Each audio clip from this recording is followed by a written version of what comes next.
Story 1. Talking to my sister while I was napping on the couch, my mother said, "It's a good thing he has personality," implying I am horribly ugly. I have been sad about this for decades. Story 2. A friend told me all about her dream trip to Australia. It was a 10-minute story filled with great details. She ended the story by describing a traumatic experience on her final night in Sydney, where she was assaulted by two men. Story 3. After I came home, I got into a bad headspace, and my now ex told me I should have done everyone a favor and died in Afghanistan. Story 4. I had a coworker describing her daughter's schizophrenia. She said, "The last time I saw my daughter, she was 17. Her daughter lived with her and was in her late 20s. Story 5. While experiencing a mental health crisis, including a suicide attempt, someone said I was seeking attention. I stopped going to therapy after that.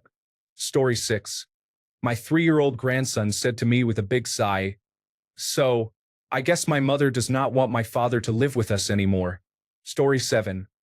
They told me not to worry because they loved me and they were not going anywhere, and then I never heard from them again. Story 8. That my son was not going to make it and that they had done everything they could. I held him in the hospital after that until he passed. Story 9. When I was 13 and in foster care because of my mother and stepfather's alcoholism and neglect, I secretly called my father. His words burned into my heart so deeply that I have felt unlovable ever since. As I cried to him, wanting him to come and save me from the confusion and the stranger's house, he said, "XX, biologically I am your father, but in any other way, I am not. That poor child, my childhood self. I cannot imagine ever saying something so cold or callous to my child." Story 10. My friend told me her brother with diabetes died on the operating table. The doctors brought him back to life. They then told her that his heart was so damaged he would die within the next 12 hours. She waited with him. He was very scared, and she sat holding his hand as his eyes remained fully alert and terrified until he died 10 hours later. It was cruel of the doctors not to allow him to die while he was under anesthesia. Story 11. I am adopted. My son once said to me, "No wonder your parents did not want you." I cried quietly for a while. Story 12. As a teenager, my best friend and I were discussing our parents. She was complaining about hers. I said, "Wow, they are strict." She said, "Well, it's because they love me, not something you would know about." Then she mentioned how my mom had never loved me. These were things I knew but had never heard verbalized. That was when I was a kid. I am now 70 and still remember it like it was yesterday. Story 13. I had a student in a 3rd grade class who lived at a boys' ranch tell me how excited he was that he finally got his own mattress to sleep on. There was no sadness in his voice, just pure happiness at something that seems so normal to me. Story 14. See, I can do it easily. It happened during my 2nd year of university in a foreign country.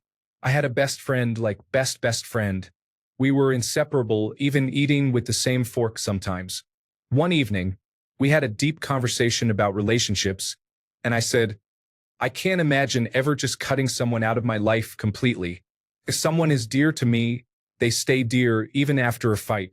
I think it's the same for you." She didn't say much then, and I honestly forgot about the topic. But the next day, she started ignoring me. No replies, no eye contact, no responses to messages or calls. And we shared a room. It was the most confusing and painful silence I have ever experienced. 3 days later, she broke it with just one sentence. "See, I can do it easily." Hit me like a brick. That was the day I learned how someone can test your heart just to prove a point.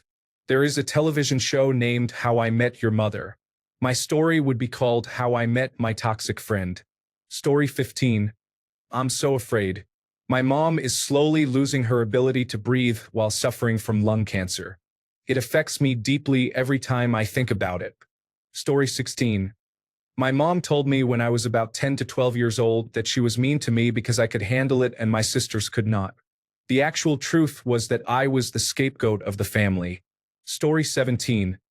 I tried to warn a friend that he was going to die if he kept abusing drugs. He said it was more or less what he was looking for. His heart stopped beating a few months later. I miss you, Paul. Story 18.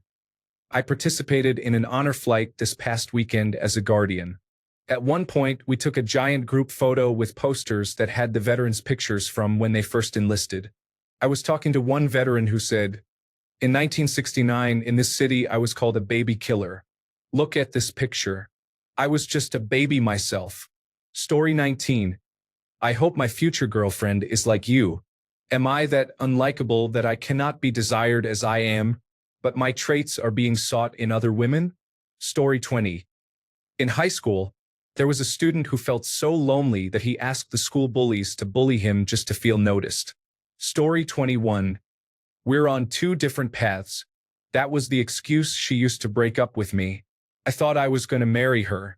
However, one day, something in her changed, and I did not know what. I started getting one-word replies from her in texts. She was not happy to see me. She began making excuses to start arguing. For example, I was doing laundry, and she asked me to make sure I put the detergent back where I got it from. So I did. She walked into the laundry room and became upset with me. I put the detergent exactly where I found it, but at a slight angle. I am pretty sure she cheated, because she accidentally slipped a subtle hint when I confronted her about her change in attitude.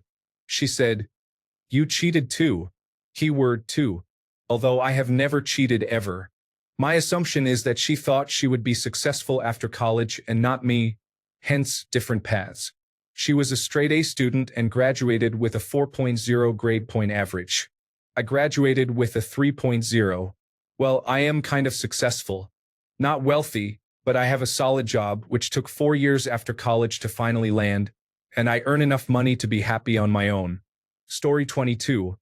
When my brother presented to the mental health ward for help after another episode and attempt, the nurse said he really just needs to get a job. He could not work because his mental health was so poor. Story 23. I got into a heated argument with my father years ago, and at some point I said something like, "Maybe I should just kill myself and get it over with." He replied, "So do it already." I am a suicide attempt survivor, and I was already one at that moment as well. I do not remember my exact words, but I remember his words clearly. Story 24. Just looking at him, there is nothing we can do. A firefighter said this to me after I found my stepfather dead from a heart attack.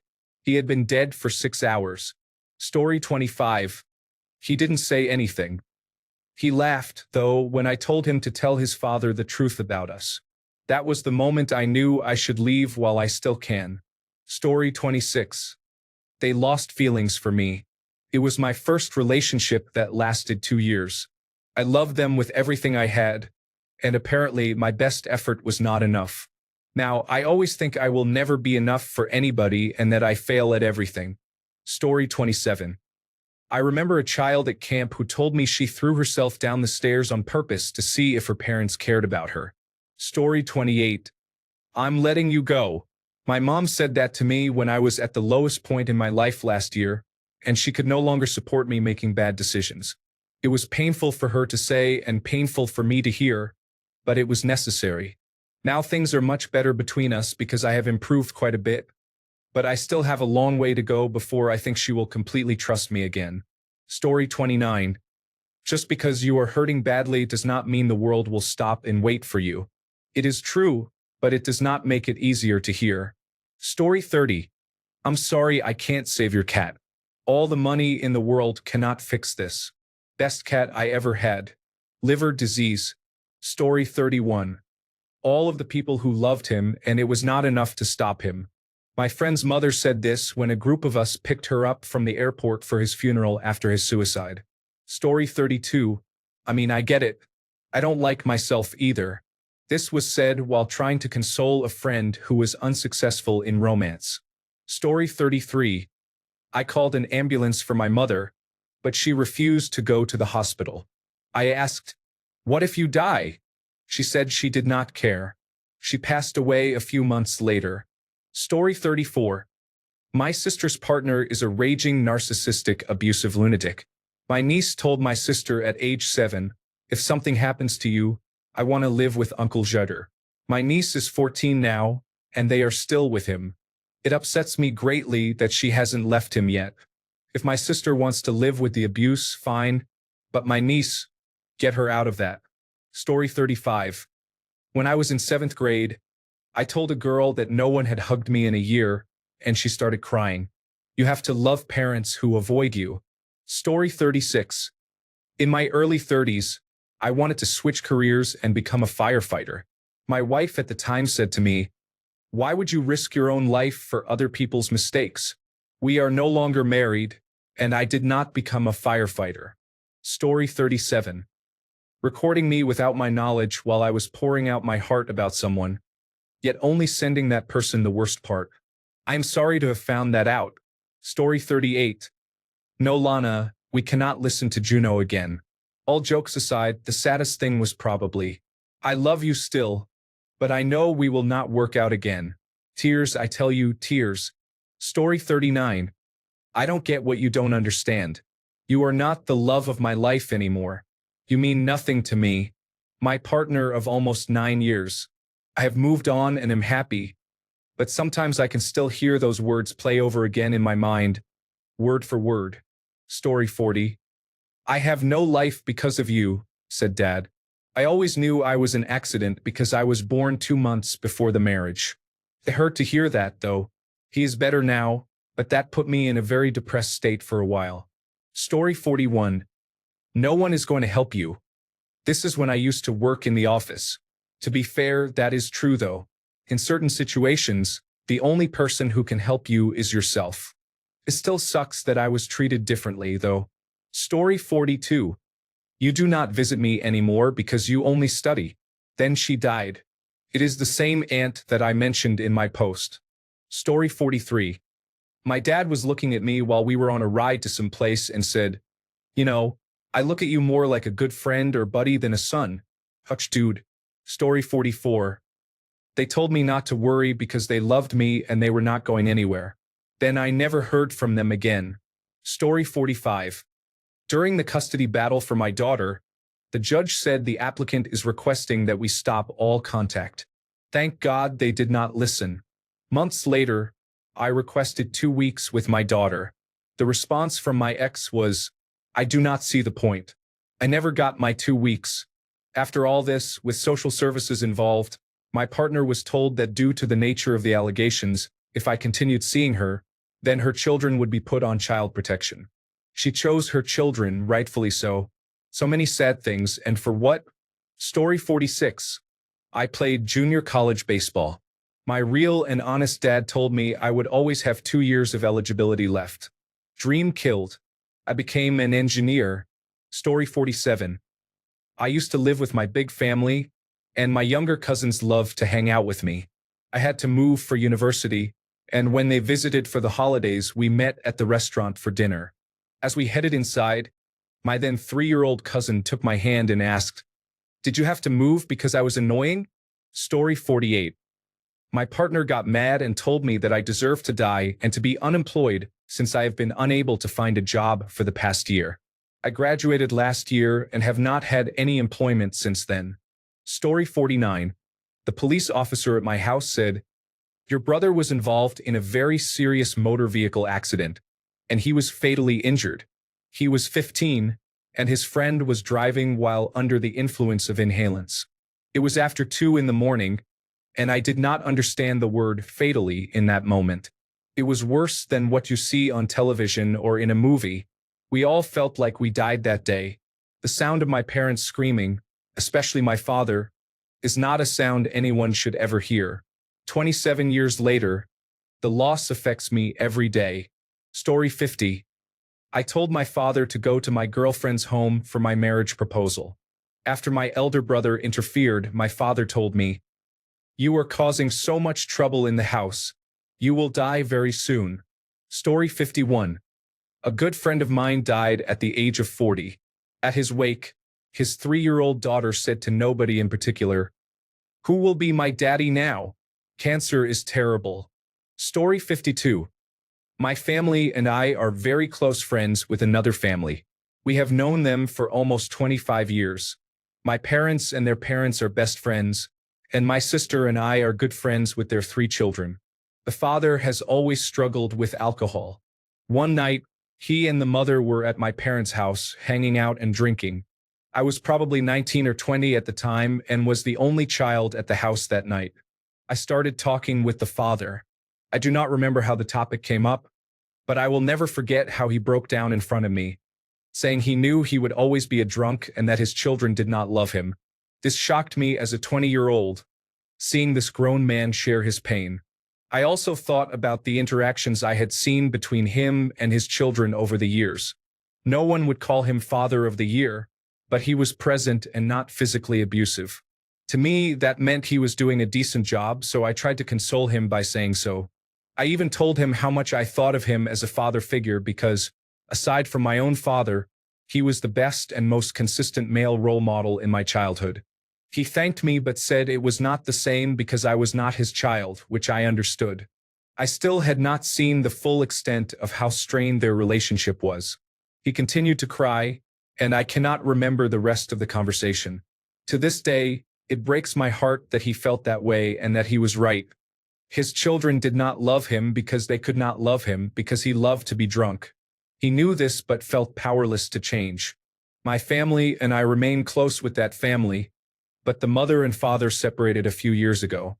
We have not seen or heard from the father since. Story 53. I want my mother. A 98-year-old dementia patient was at radiology where we only have 15 minutes per patient. She was just a little girl wanting her mother to be with her during the diagnostic imaging, and she was afraid. My heart broke a little. Story 54. If I go buy a razor or something, will you be better so that you can avoid emergencies or the hospital? My mother said this while talking about a razor to cut me. She knows that I will get even worse by going to a place like the emergency room or the hospital. I refused, of course. Story 55. I called my mother after a suicide attempt when I was discharged from the hospital. She said, "How could you embarrass us like this?" Story 56. This does not work. Can we stop? You are too caring. It reminds me of my father. That is how I found out that my then-girlfriend was abused by her father. Story 57. Whenever my sister disappointed my mother, she would say, "I'm so glad God gave me other children." I also overheard her on the phone to a relative saying that if I just lost weight, I would be so much cuter. I was 8 years old. Story 58. I am in education, so I get quite a few children asking me to adopt them or saying that they wish I was their mother. Story 59. I was playing Snow White at a birthday party. While painting a little girl's nails, she said, "My parents are getting a divorce, and I know it's my mom's fault. The world isn't a fairy tale, and that's how I know you aren't Snow White." She was about 9 or 10. I was a bit shocked for a moment and felt so sad for her. Sad because I knew what she meant. My parents divorced early and turned me against the other, and the world lost that magical luster. It was heartbreaking to hear her say those words because it confirmed her childhood was over to me. I don't remember what I responded with, and I sometimes wonder if she felt better or worse with whatever I said. Story 60. Back when I was learning to drive in the 1990s, you had to complete a certain number of hours with an instructor driving around town. An older man down the street from me was an instructor and knew my parents, so we were able to complete 8 hours over 2 sessions just driving around the countryside. We were driving in the middle of nowhere with nothing but farms around us when he told me this was the spot where his son was riding his bike and was hit and killed by a hit-and-run driver in the 1950s. 15-year-old me muttered that I was sorry, but we did not speak again for over an hour. The man was clearly still devastated, and who can blame him? Story 61. I struggled with anxiety and depression in high school. I remember getting into a fight with my friend at the time. I said, "I'm sorry, I was feeling sick." And she said, "You're always sick." I have definitely had sadder moments, but that one I haven't shared with many people. Story 62. They told me not to worry because they loved me and were not going anywhere, and then I never heard from them again. Thanks a bunch for sticking around till the end of the video. Remember to subscribe, and until next time, stay awesome and goodbye.